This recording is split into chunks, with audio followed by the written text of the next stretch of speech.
Stages podcast is sponsored by BetterHelp. It's springtime, finally. It's a time for renewal and letting go. And one of my favorite things to do is to open my closet and get tossing. I let go of so many things that don't serve me and don't reflect who I am anymore. I make space. And guess what? You can do this with your inner closet as well, as we say in yoga. Relationships, patterns, habits that you have outgrown that don't serve you, well, you get to toss those too. You get to make space inside of your spirit, and you get to decide what you're going to fill it with. It is very powerful, but it's not always easy because growth is sometimes challenging, but it is always good. And BetterHelp can help. A good therapist can give you tools to explore yourself. They offer customized online therapy, either on video or phone chat sessions. It's more affordable than in-person therapy, and you can speak with someone in under 48 hours. Right now, Stages podcast members get 10% off their first month with BetterHelp. So giddy up, get clearing. We have had so many of our listeners take advantage of BetterHelp, and we really thank you because when you support our sponsors, you support Stages podcast. So log on to BetterHelp. That's HELP.com/stages. Get tossing, start growing, and happy spring. Hi, I'm Stephanie J. Block. And I'm Mary Lee Fairbanks. Welcome to Stages podcast, where we're bringing creation and connection to center stage. Here. Matt Doyle, you are handsome. You're very handsome. You're very beautiful. Hi, Stephanie. Thanks, by the Hi, way. Mary Lee Fairbanks. I just saw you in company. Oh, you were God. so good. Thank you so much. She Thank comes you. back home after this crazy weekend with you, and she's like, anyway, I went and saw company, and do you know Matt Doyle? I was like, I do happen to know Matt Doyle. We need to call him because he is awesome. Oh, Yeah. thank you.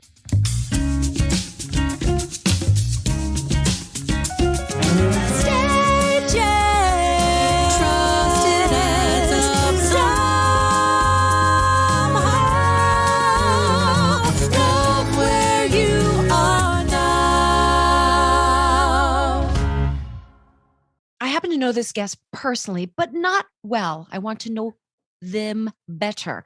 So I did a little Wikipedia search, which isn't normally my bag, but when I did that, the related searches that come up with this human being are Ali Stroker, Michael Arden, Stephen Sondheim, Patti LuPone. So, I mean, can you be in better company than that? He is a respected stage actor, and he's best known for his beautiful work in Spring Awakening and War Horse and the hilarity of Book of Mormon.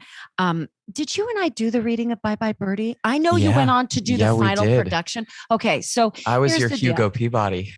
I didn't go on with it. They replaced both myself and Gavin Lee, but they kept this guest. We'll talk about that.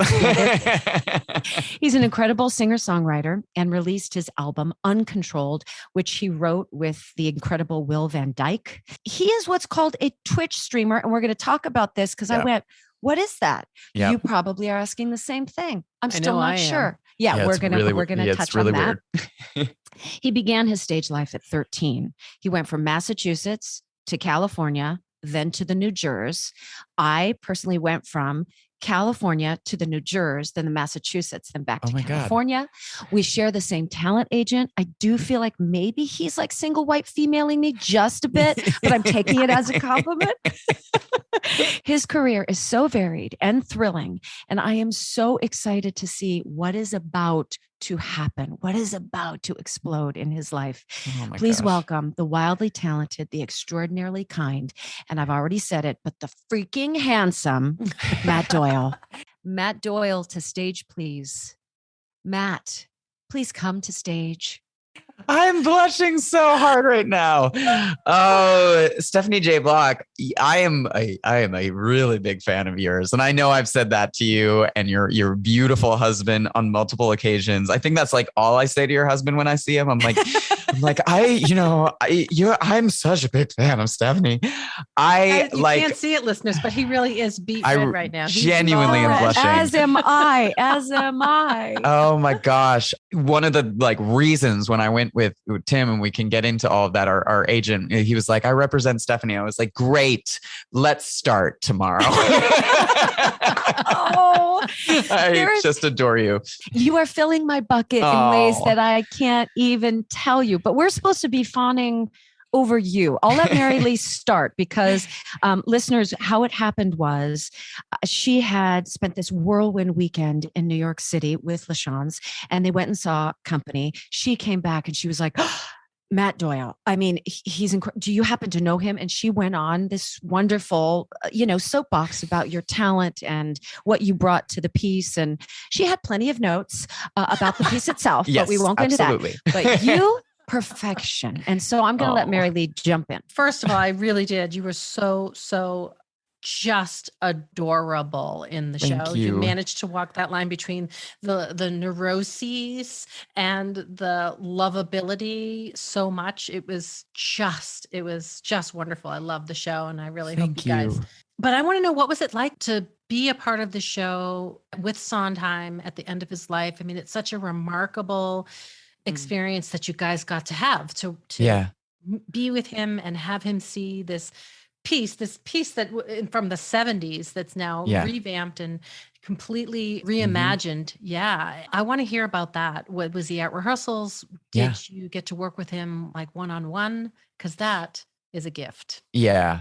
So the one thing, and I'll start with this, I had the pleasure of working with him also we did a off-Broadway Sweeney Todd with Barrow Street Theater. And he was really actually heavily involved in that. And we didn't realize that he was going to be when we were all cast in it. And he showed up for a lot of rehearsals. And then he was there. He saw that show so many times and just sat in the audience and adored it. And I was so impressed with him then at his ability to not be precious about his work, his willingness to celebrate new ideas, and how much it excited him to watch his work transformed. And I was like, God, this man doesn't have to be this way. He can let his work be museum pieces, and let it be untarnished and not want it to be touched.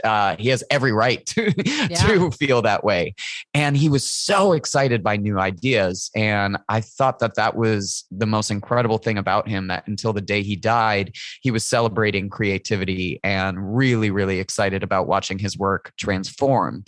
And he was really heavily involved in 2020 when we first went into rehearsals for this. I was cast in this role in July 2019. Oh my gosh. Here we are now. It's been a long journey. And he was really heavily involved when we first started. He came by several rehearsals. We had notes with him all the time, and it was such an honor. And he was so emotional about watching it transform and so proud of this production. And in the 1970s, there's no way that couple could have been a gay couple. Exactly. And now it's completely normalized, as it should be. It's just like, it's just a couple like any other couple, a family like any other family. And so for him as a gay man to, at the end of his life, see how far that came must have been very, very gratifying for him. So gratifying. And he talked about that, how he loved the line, I'm the next bride, which is his exit line, or Jamie's exit line, and was Amy's exit line. And he said, I always thought it was one of the best exit lines ever written. And now, coming from the perspective of a gay man, he was like, I need you to yell that line up to the heavens and celebrate that.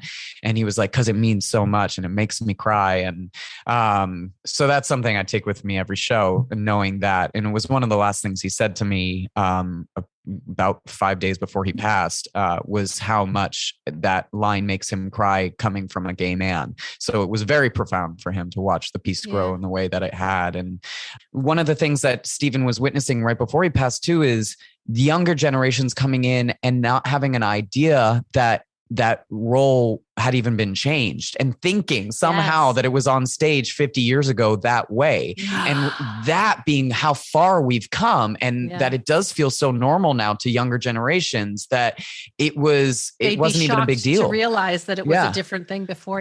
I want to go back. You said Sondheim wasn't precious, but if you're in the immersive space at Barrow Street, you're in the West Village, you hear rumors that Sondheim is in that small space. So his presence is there, his energy is there. How does the company stay in your body and tell the story the way you did on that Tuesday night or Saturday matinee? Because Sondheim walks in, you got to feel that.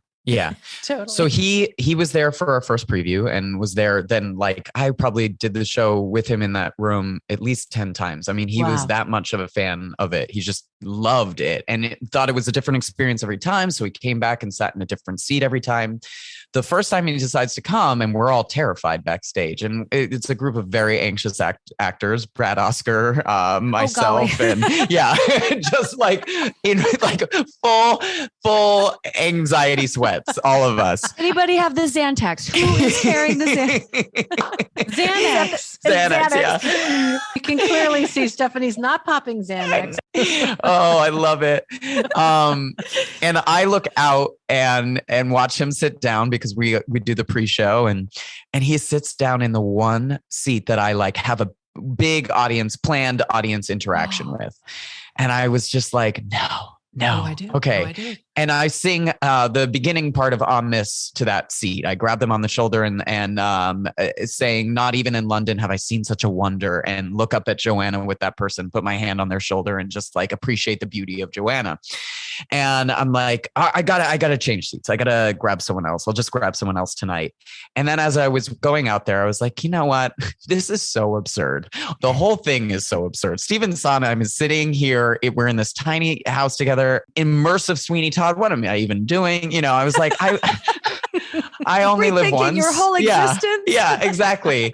And I was like, I only live once. Might as well just go for it. And I jumped on the table and grabbed him by the shoulder, this fragile man, and looked him dead in the eyes and saying like probably too much of On Miss to him. And he was just beaming with glee and smacking the table and so excited. And he was so delighted by it that it was probably the best moment I could have had with him moving forward, because then every time that he was in the room, especially rehearsals for company and having to do Getting Married for him for the first time in the room, I mean, I just had that experience of knowing that he is in the actor's corner. Mm-hmm. And we might think he's this big, scary figure that, yes, gives harsh notes. Of course, we know that about him, but he's in our corner. He wants the work to be good. He wants to be delighted by us. I think that whole moment and experience really helped me work with him.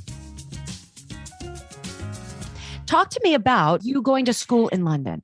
Why did you choose going there? And what was that year experience? And why did you say, cheerio, going back home and going to start to work? Oh, I love this question. Originally, I had decided to go to Carnegie Mellon and was going to their acting program. And I started talking to my parents about like maybe a few months before I was supposed to graduate high school. And I was all set. And I said, I don't feel good about this. Like, I just don't. And I matured very, very quickly as a kid. I think a lot of gay people that were bullied harshly do, you know, and I really wanted to get a different experience than a university experience where I went off to a smaller city. I don't want to put down Pittsburgh, and was kind of just stuck there in a small group of people for 4 years. So Lambda was auditioning very last minute for their graduate program in San Francisco. And my mom was like, would that be something that you'd be interested in? And I was like, yeah, I think maybe more of a conservatory experience. And I went in and he was like, you're way too young for this program. This is for postgrads and professionals. But if you want to do this, like, we'd be happy to have you. And so I just decided to not go to Carnegie Mellon, went out there for a year and did a classical theater, which terrified me, and was working with people. It was like 25 and up. I was the youngest in the program, and it was thrilling. And that school was wonderful. And the teachers there were just incredible. And I got to have this experience instead where and it was far less expensive. My parents were thrilled. Yeah. Okay. Oh, absolutely. Yeah.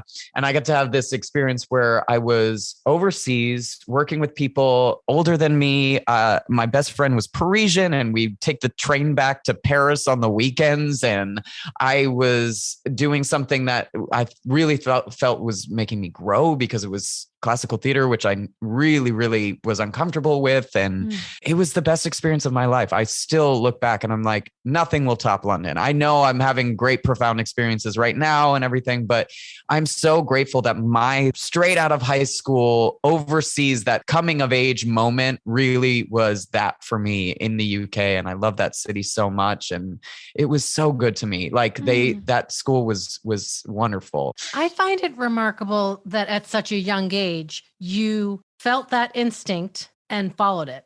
Yeah. Because I think at a young age, normally you get out of high school and you just kind of do what, oh, okay, well, this is the next step. And you were like, no, everybody else is zigging. I'm going to zag. Did you grow up in a kind of house that helped you to think that way or trust those instincts inside yourself? Yeah, my parents are awesome. My parents met in art school. My dad is a creative art director in advertising, but he's an artist, and I've just watched his work over the years and his tenacity. And he was always the most, and for better or worse, taught me to be very impatient and just goes after things in a way that I think was really good for me to watch, and recognize that he has always been a force of life is short and you have to go after things and trust your instincts. And I love that about him. And my mom is just so no bullshit.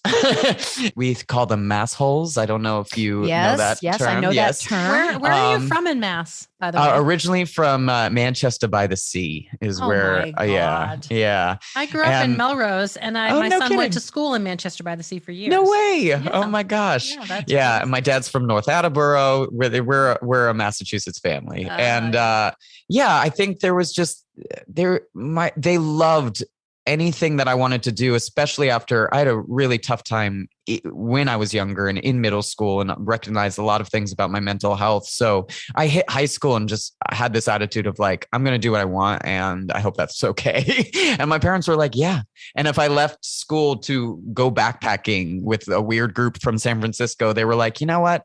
Do it. And they dealt with the high school. Like it was and it was good for me because I just had a lot of experiences as a result of that helped shape me. And they knew that the second I was a freshman in high school, they were like, oof, he's ready to be out of there already. It was just something that they kind of cultivated and appreciated about me.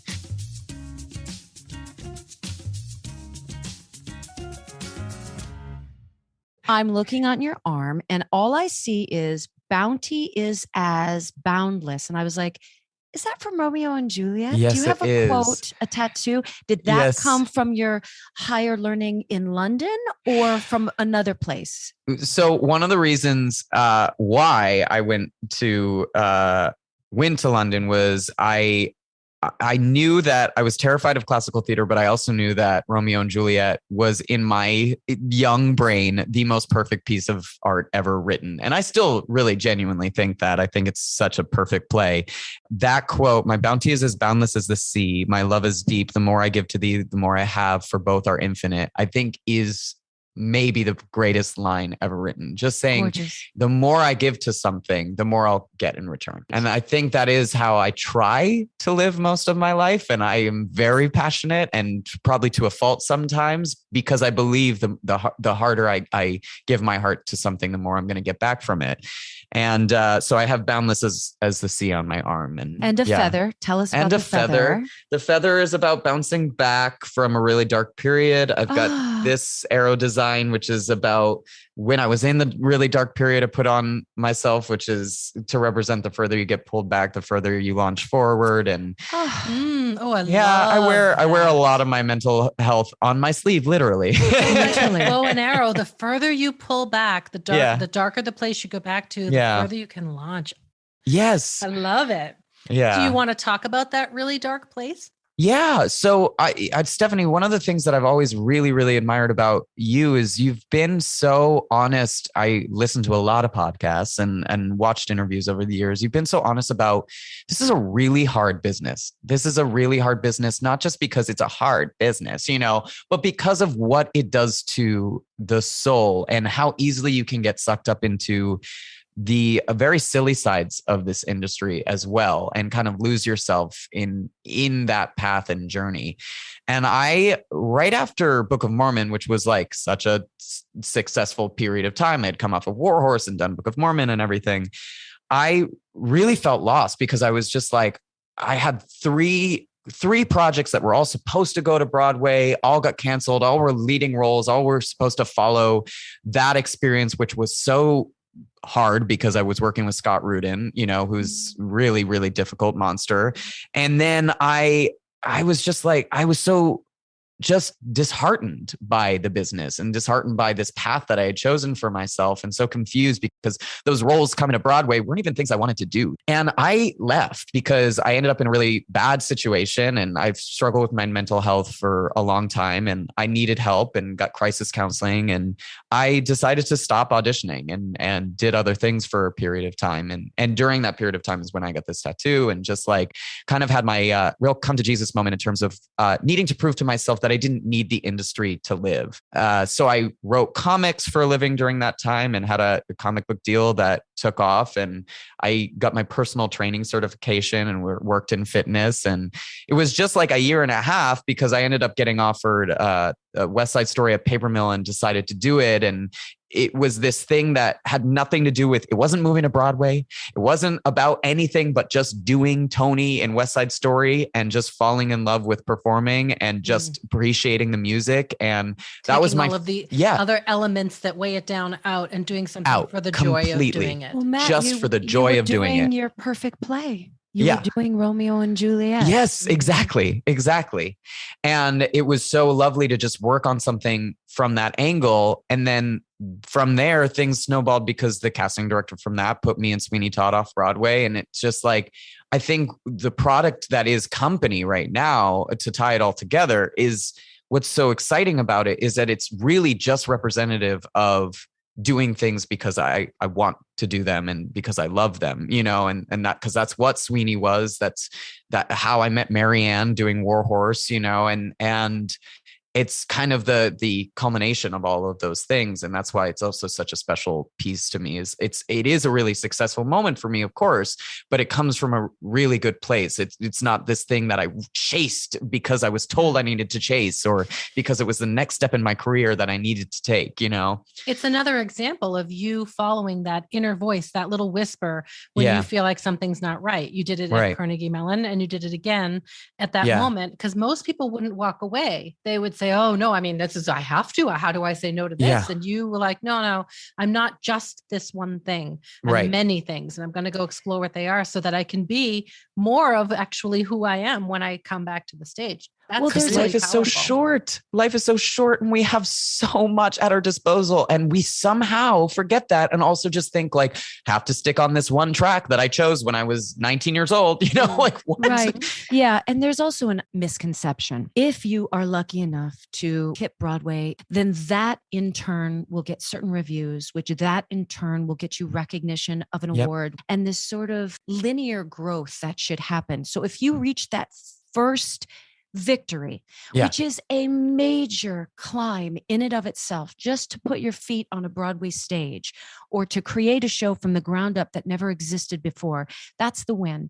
Most artists that get that first show, no, they're not being launched into stardom and notoriety and award season. It's not the way it happens.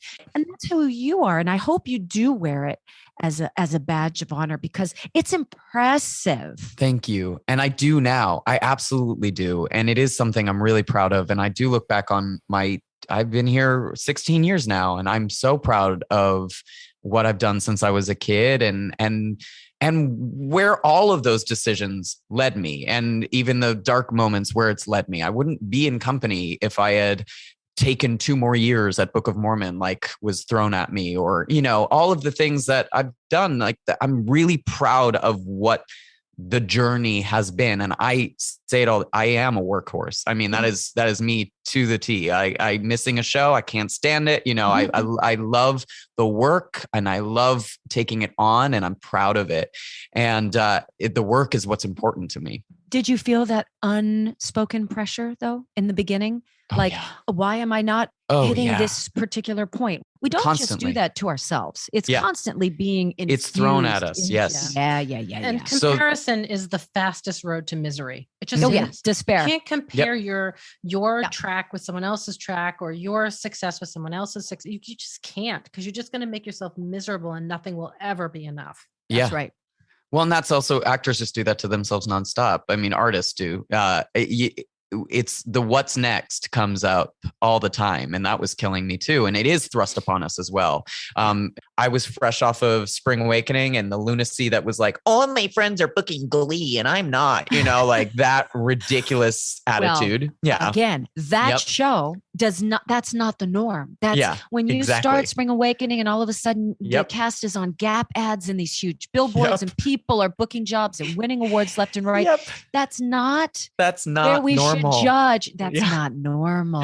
And I had no perspective. And it took people like John Tracy Egan and these wonderful men that were in the ensemble of the show to just smack me across the head and say, hey, you got a really long life, kid. Calm down.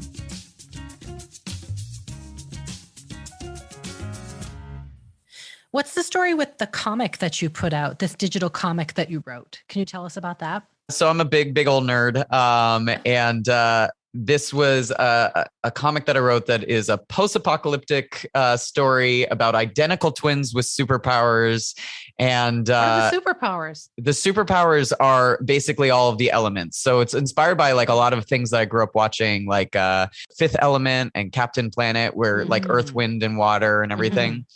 And it was like totally inspired by all the Saturday morning cartoons that I grew up watching. And I wanted to really, really put more of an adult element into it as well, just in terms of the content and the things that they experience along the way. So there's a lot of violence and all sorts of things. There's two powers in it. One is Aether, which gives life, and Nether, which takes life away. And they're the people that have the ability to access that. They're constantly trying to fight the darker power from taking over.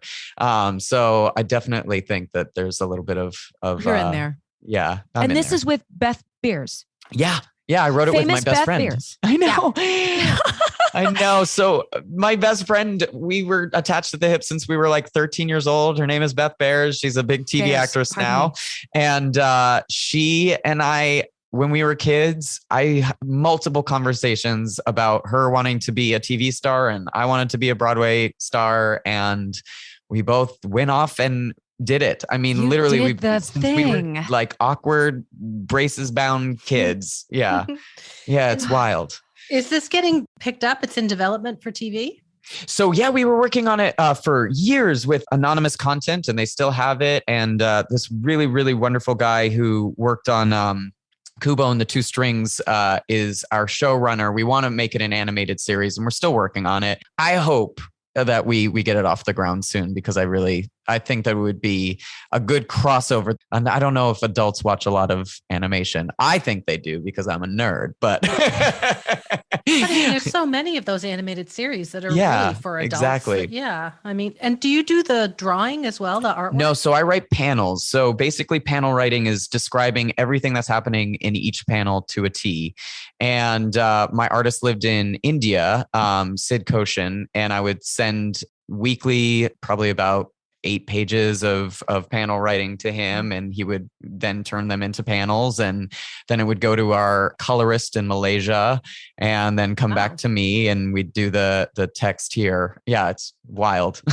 How amazing. Now, were you a gamer before you started comics, or your love of comics kind of set this whole world in motion? I was a total gamer before comics. I think gaming for me, I was not a very social kid. And that was definitely my sanctuary when I was younger in terms of escapism, and like I said, I'm a big sci-fi nerd. Like my favorite movie of all time is Blade Runner. Ridley Scott to me is like a god. Yeah. I am okay with sci-fi. The apocalyptic stuff is not for me. So Mad Max, too upsetting. Blade, too upsetting.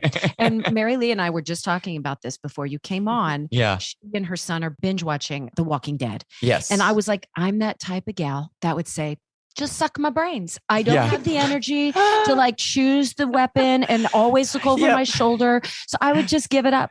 Suck it like soup. Yeah. I'd get all Sicilian, man. I would get in there. I love it, Mary Lee. Bring it on. My son and I have these elaborate conversations. Like we'll be at a traffic light or something. He'll be like, okay, right now, if they came out of the woods, what would we do? And we like, envision what we would do. And we just have these whole fantasies about how many we destroy, where we live, where we'd go, what the weather would be. It's hysterical. You feel safe in that world of sci-fi. And absolutely. Yeah. Yeah. I don't know how I'd fare. I mean, let's be real. I'm not like, but I love it. Come hang out with me and Seb. My son will take good care of you. I feel like your anxiety might flare, man. It might flare just a notch. But is that what Twitch is? Is that what the whole Twitch is? So Twitch came into play during the pandemic. That's Twitch. Yeah. Okay. Twitch for me is finding amazing places online to make money during the darkest period of my life. That is what Twitch is. Twitch is literally a place where you play video games and there's a chat going on where people are subscribing to you to watch you, and there's a video of you and you talk to them, you interact with them. Half the time you're barely talking about what's happening on the video game. A lot of people wanted to know what my experiences in theater were, all the gossip and the stories, and you get an audience and they watch you, and you tune in several times a week. And I paid my rent throughout the whole pandemic that way. I met the most wonderful kids that way. I mean, it's a really fascinating place of people. I think in my experience, a lot of people that maybe aren't the most social people in their daily lives get to have a community online somewhere, and you provide essentially a community for them, and they have their own like message board for you and being your audience. And it's fascinating. There were about I think 20 of them the other night at company. They all came and saw the show. And I was like, these are my Twitch fans. What game are you playing when you're doing it? Oh gosh, I played so many different games. I mean, matter. What was your favorite one? My favorite one that was the easiest to do because it was just like really quick little mini games is called Fall Guys, which is just essentially it's basically like a Mario of sorts. Yeah. And so how do you get paid from that? I mean, how does it work? So they subscribe to it. They subscribe to it, and they also like give tips throughout the stream, and they pay for sounds to like scare you while you play and everything. It all sounds so ridiculous, and I promise you it is. Like, I don't deny that for a second, but it paid your rent. It paid my rent, and also was a really wonderful outlet because what a secluded, awful time that we just lived through. And I had this way of like on the darkest days too, of just, I would be stuck in the apartment all day. Couldn't even go to the gym during that time, and I would just look at Max and say, I'm going to go do Twitch now. And then I'd be talking to like 100 people for an hour, and it was entertaining and silly and fun and light and lifted my spirits, and then got off and got back to the pandemic. And where did you get this entrepreneurial spirit? My dad. There you go. Right there. Yeah. Always ideas and always like, and that was something that really bothered me actually when I did take time off. And I'll never forget, and I do my best not to read things on the internet, but I'll never forget being tagged on Twitter when I was working at Barry's, and somebody had the audacity to tag me and say, I guess Matt Doyle's really fallen, something about my career falling apart because I was training at Barry's. And I was teaching Barry's boot camp. And I just responded, I'm making more at Barry's than 3 out of 4 of my Broadway shows. So please, how you measure success is really just not like, it just fascinates me because this is like, that's crazy. Shocking to me because then you don't know the human spirit and the pride with which just doing whatever you need to do to pay for your life survive. Is an effing win. Yes, exactly. Yeah, exactly. But things like that say a lot more about the person who tagged. Oh, absolutely. 100%. About you. That's a very unhappy person and they want to make you unhappy. So... Oh, 100%. It's just I think another toxic side about our industry is that it's this idea that it's only going to go like that, you know? Oh, and, or what even is that? Like, why do we measure it at all? I'm happy if I'm working, and I'm happy if people like it. I'm happy if people think I'm successful, but that's not why we do this. Do you think that's why we do this? Right. So you're waiting 2 years. You know that you've got this juicy, delicious role. You're in that rehearsal room. You're delivering I'm Not Getting Married Today. You're getting the reactions, I'm sure, from your fellow castmates. And then the world takes the big pause. Yeah. And you're sitting on the secret of what could be a possibility. Did you always know the show was coming back? What was kind of your mantra to hold on, or what? Yeah. What? I think company got me through that pandemic more than anything. Is I had something on the other side that I had to believe in. Mm-hmm. The darkest days is when I stopped believing in it. And I certainly did. I would say right around October of 2020, that was like the hardest period, because we were holding on to it. We knew that our producers were so adamant about bringing it back. It made no sense not to. The set was there. We had done 9 performances. The thing was teched. We are all waiting to come back. And once our contracts ended or were coming up on an end, and it looked like we weren't going to be back before the end of our contracts, I was worried about people like Patty leaving. I was worried about it all just falling apart. And that happened around October because there was no vaccine yet. Trump was still in office, and we had no idea how the election was going to go. And it was terrifying. Mm-hmm. And that's when my heart sunk the lowest. And that was like the darkest period for me, because I could feel even Chris and Marianne, who are our biggest cheerleaders, our producers of our show, and wanting so badly to bring it back and telling us, this is going to happen. This is going to happen. We're in your corner. This is going to happen every day. They were wonderful. And they were very honest too about how long it's going to take and what's going on and what the league is saying. And okay, so the conversations were there. Okay. But that's when they got dark too. And that's when I was just like, oof, this is bad.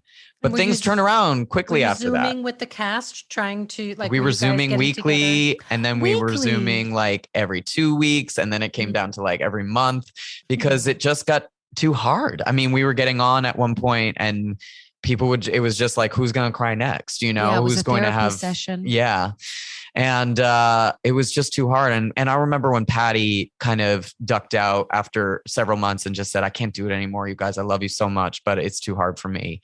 And that's when my heart sank even more. And then things started to change. We won the election, thank God. And the vaccine had been announced, and we were talking about the rollout of it. And even the winter, when it got horrible again, it was like, but there's a change coming, you know, we know that the change is coming. There was hope on the horizon again. And then we started talking about dates, and then all of a sudden we were announcing, and it just was this kind of up and up and up and up towards getting back to it. But I swear, if I didn't have company, I don't know how I would have gotten through that period. It was just this thing that I held on to, this unfulfilled dream that I knew, as long as I was patient. And I kept on saying that to Marianne, like, look, I've been waiting for something like company my whole career. And I never knew that it was going to happen. I never knew how it was going to happen, but I waited my whole career for it. So all I have to do is just keep waiting. And she was like, I guess you're right. I guess you're right. And that was what got me through. Is your partner Max an artist as well? Yes. Yeah. Max Clayton is an actor as well. And he's standing by for Hugh Jackman right now. Oh, yeah. Wow. Yeah. He understands the roller coaster of it all. Yes, completely. And that was really helpful. But it was tough. I mean, Max like got his real estate license in the middle of that. Like, I'm talking about Twitch, and Max is like, oh, okay, that's cute. I'm going to go get my real estate license. And the New Jersey real estate license is no joke. He went New York so that he could work. I know, but he went balls to the wall, New York real estate license, and got this like dream assistant gig. This is crazy what's happened with Max at this super high-end luxury place. And so basically he was taken on, and this wonderful woman that he works for was like, I'm going to teach you the ropes. And like, this is a dream gig. It's kind of like, I always laughed with him because I was like, it's like Devil Wears Prada. Like you walked in and got like the best assistant's job there possibly could be. But in his like first 3 weeks, he was showing these like multi-million-dollar listings for people. And they were listings that had been on the market for years. And he was just showing as an assistant for these people. And he like sold 3 of them, like cash offers. And so they immediately like just bumped him up to like junior agent. And it's like totally like, it's like, Max, what? Like, what is happening? You skipped 50 steps, and it's because he's good at it, obviously, and is very good at it. But it's been this like crazy thing that I was sitting at home, like, guess I'll do Twitch now. I'm going to go shoot some stuff up in my. And he was like, cool. I just got a new listing for $4 million. I was like, great. Oh my God. My gosh. But, so this was, people were buying up real estate when the pandemic. Oh yeah. Like crazy. Like See, I would crazy. have thought that everybody would have exited, but no. Oh no. New York was a hot place to buy at that point. And families were moving out because they needed more space and they wanted yards, right? Because the kids were not going to go back to school. They didn't know when. So they needed a little more air. But investors and people from around the world saw the mass exodus of families swooped in to buy everything. Swooped in. Okay, that makes sense. Yep. And he started selling like all of our friends' places and like, I mean, it's been amazing. He's brought on this whole new clientele. He just sold Orphe's place. So there you go. When you do look ahead, that entrepreneurial spirit, that dreamer, are there roles that you still want to check off the list just for the joy of it? Yeah. You know, I still really, really, really, really want to originate a role from scratch on Broadway. That is still the dream that I haven't really had fulfilled yet. I think Company comes the closest to it because it is such a new version of this character. And that's something I really had to do is let go of all the Amy's before me and accept that like, I'm not a woman. It is not being played that way. And I have to just play myself because I have all these like icons in my head that have done it before. So that's the closest thing to it. And it's been very fulfilling and gratifying in that sense. But I really want to work on a new musical. That's my dream. And I've been doing it for years and hoping that they come in, but it hasn't hit yet. And I'll continue to try and cultivate new stuff as much as I can. You have plenty of time. Thank born you. in like 87 or something. Yeah. Oh my God. I read that and I was like, I am so depressed I'm right flattered because I'm at that stage now where, and I know you guys know, where you look at all the college kids coming out and you're like, God damn it, F you. Well, yeah. But the bottom line is, I mean, you know, if we're looking at cycles, I could be your mom. I could be your mom. Also, I can't believe we didn't have you as Rose. Oh my God. In that Bye Bye Birdie revival, Stephanie, I can't even handle it. To the curb. They kicked me to the curb. Matt. Well, it really, such a fun really time. worked out for them.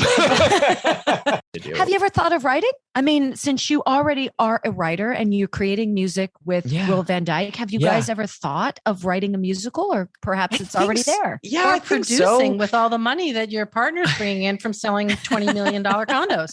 I said that to Max. I was like, if you get rich, I'm producing. We're producing. Hello. I was like, if you get rich, and so that's the goal. I keep telling him that like he just needs to get rich. That's it. It's simple enough. I would love to produce, honestly. I would love to write, but I don't think I have the, it's weird.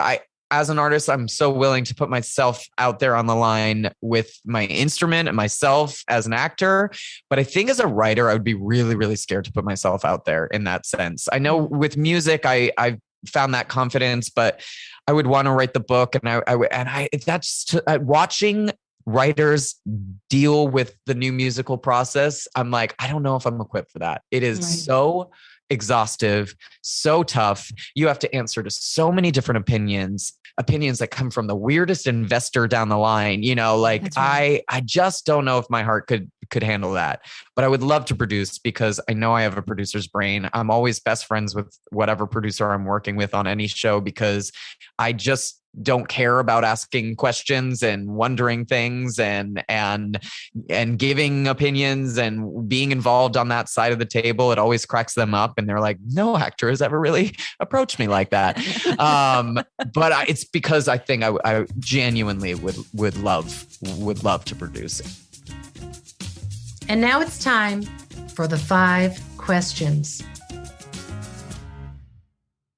If you were to look back at your teenage self, what would you tell him? Keep going. Exactly what you're doing. Keep going. Trust this. Keep going. Because the teenage self was the person that I tap into a lot sometimes when I lose sight of things. That kid was tenacious, and I miss that sometimes, and I miss the dreamer sometimes. Okay, you've been arrested and thrown in jail. What is it that your friends and family will assume you have done? Oh my God. Oh, arrested, thrown in jail. Holy crap. Like I would say like missed somehow just out of like carelessness paying my taxes or something. Like I'm the least organized person in the world. And literally my accountant like last week when all corp taxes were due and everything was like, you have to do it. Like I don't know what to tell you. Like get your shit together. Like you need to do it. If we walk into your closet, is there a piece of clothing or a garment or a piece of jewelry that holds such memories you'll never get rid of it? Oh yeah. Okay. I have these, this is hilarious. I have these pajama bottom pants from when I was in high school that I still will not throw away because I used to wear them every day. And it reminds me of when I was in high school. It was after a lot of hard stuff as a kid. And it reminds me that I really did not care at all what people thought about me in high school. And that was the place that I was in at the time because they're the most ridiculous pants in the world. And I used to wear them every day. And I thought they were so cool and I didn't care. And I was just crazy. The way I dressed in high school was insane. It was like, I'm going to try this and I'm going to try that. And I hang on to them because they make me laugh. And I'm like, man, that kid was awesome. All right. In the book that is your life, what is the current chapter called? Oh man. Restoration, I guess. Yeah. Nice. I think in a lot of ways it is. This is like the most profound moment of my life. And I feel no pressure of topping it, you know? Like, I think that's what's also really wonderful is I'm in a place, this is tricky right now. It's because it's like the season and everything and it's all overwhelming and scary, but I am at least in a place where I can really enjoy every performance and appreciate it just because of what we've went through and what it took to get to this point. And I'm like, nothing will top doing this revival after the pandemic, what it's about, dealing with Stephen Sondheim's death in the midst of all of this, like having him there just right before his death, not in terms of life experiences and the things that we like really hold dear to ourselves in our career and as artists.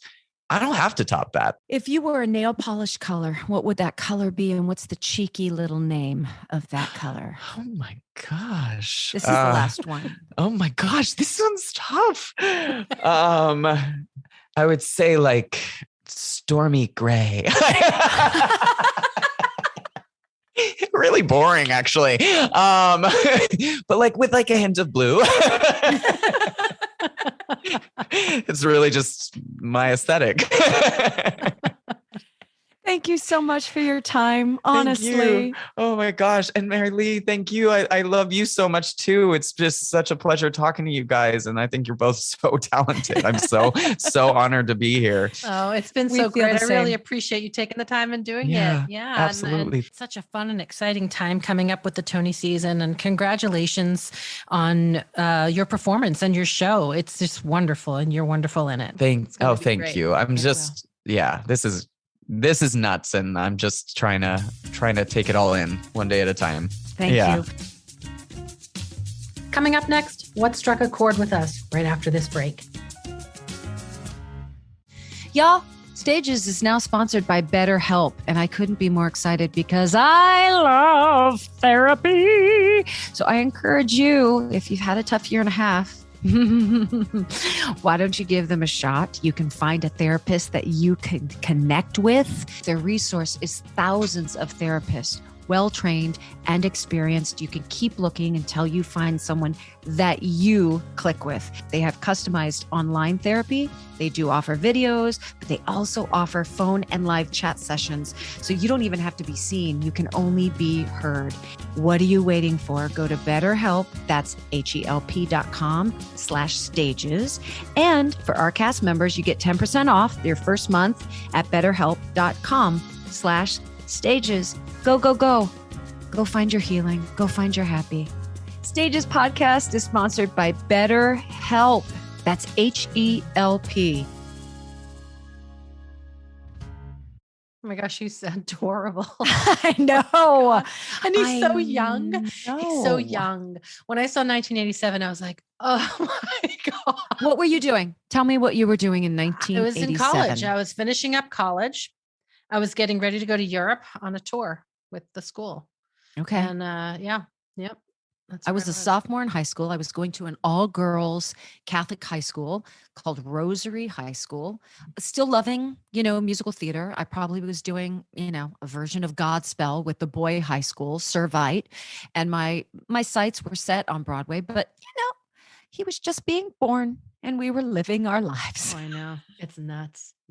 I, of course, wanted to ask him about Patti LuPone, but I respect her so much that I'd love to just live in her performance, and her performance too knocked me off my seat when I saw she's great in everything Company. though. I mean, just to see her on stage is such a treat, I did want to ask about her too, but I didn't. I felt like putting him on the you spot, don't want to gossip about her, right? You want stories.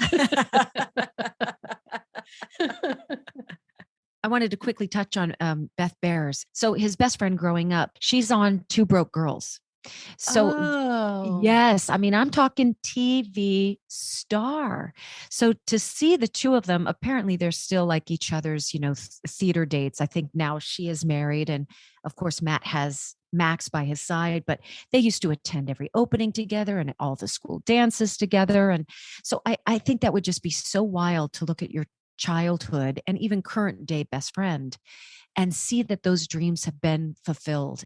That's got to be a wild sensation when you truly know the soul and the spirit of the person. That's really special. Yeah. He has done some extraordinary things, and I do find it always a kick in the pants when I talk to younger performers when their first show was this big, huge commercial success, critical success. And that wave looks so different than somebody who would come in on a show that just made a little splash, or him, where Spring Awakening is your debut. Mm-hmm. I mean, all of the buzz and the acclaim that was around Spring Awakening. Yeah. If that's your starting point, I don't know where you go from there. Well, and it's really interesting because you would think from the outside, oh, well, he's all set, your career is made. But there he was saying, I had entered such a dark place from there. I was so confused.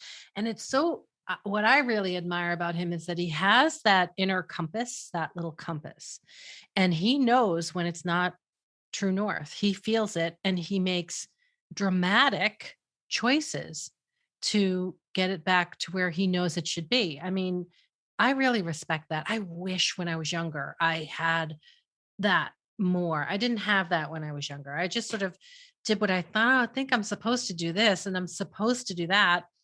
And I really admire people that don't get caught up in the supposed to and listen to that little whisper inside themselves.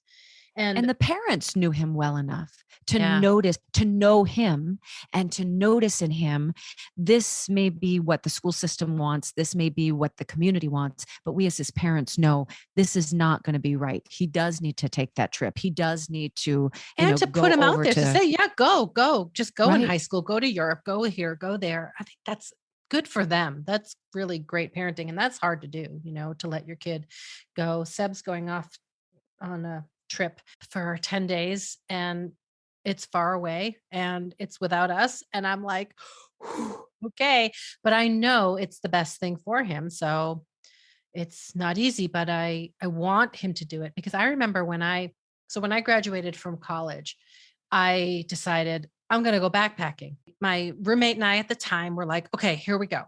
And we bought these around the world tickets, and we ended up in Tahiti and Australia and New Zealand and New Caledonia. And we went like around the world. And I was leaving out the door with my backpack and, like $2,000 or something that I had saved. And my father said, "Where the hell are you going?" And I said, "Well, I'm going to see the world. I want to see what's out there." And he goes, "You get in your car, you drive to Maine. You're not going to find anything that you can't find between here and Maine. I don't know what your problem is." But I remember like, I couldn't wait to go. I felt like at that point I was old enough that nobody could tell me no. And I went, and it was the best thing I ever did, because you trust yourself, you trust your intuition. And then when you come back, the life you used to be living looks totally different, because now it's completely colored by all the experiences that you just had, and it's no longer enough. But if you don't, if as a parent, you don't let the kid go and do that stuff, they'll never know that. Right. They just do what they're, quote, supposed to be doing in the next steps. Right. All right, my friend. That was really fun. I love you. Thank you. Thank you. Love you too. So if this episode resonated with you, please follow, subscribe, and share. You can always find us at stagespodcast.net. A big thank you goes out to our assistant and doer of all things technical, Saren Cho. Thank you to Noah Kaiserman and Garrett Healy for our beautiful original music, Melanie Von Trapp for our Stages Podcast logo, Brock Grenfeld, our sound engineer, and Allison Arns, our PR and social media expert. And thank you, our cast members, for joining us today. We hope you come back next week.